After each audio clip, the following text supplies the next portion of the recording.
আসসালামু আলাইকুম। আজকে আমি ফলের বাজারগুলো করে ফেললাম।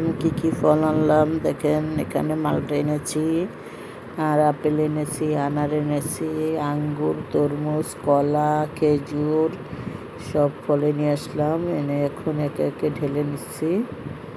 ঢেলে এখন আমি বাতাসে একটু শুকাইয়া মুছে সুন্দর করে প্যাকেট করে করে ফ্রিজে রেখে দিব। এটা প্রতিদিন ইফতারির জন্য নিয়েছি। খেজুরও এনেছি, এখানে 2 কেজি খেজুর আনছি। এই খেজুরটা 2600 টাকা কেজি নিয়েছে। দেখেন, এটা মরিয়ম খেজুর বলে।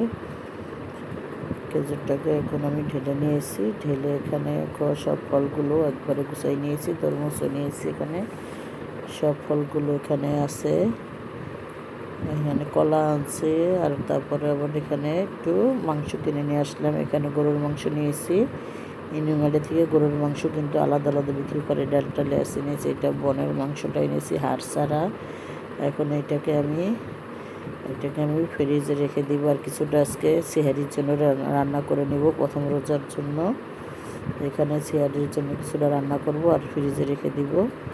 রেখে দিয়ে এখানে একটা প্যাকেট করে নিচ্ছি। দেখেন, মাংসটা খুবই ভালো, হাড় ছাড়া মাংস। এটা মাংসটা একটু দাম বেশি, কিন্তু খেতে খুবই মজা লাগে। আর এখানে পরের দিন ইফতারির সময় কী করলাম এটি সব কিছু দেখাইতে পারিনি, শুধু ইফতারি ভেজে নেব একটু।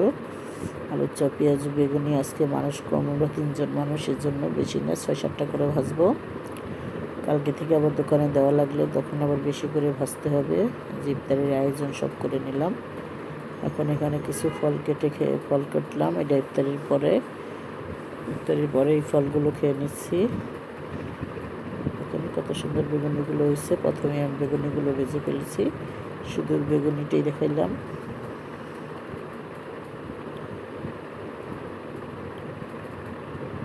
ভালো লাগলে আমাদের সাথে থাকবেন, লাইক করবেন, কমেন্ট করবেন, শেয়ার করবেন। আল্লাহ হাফেজ।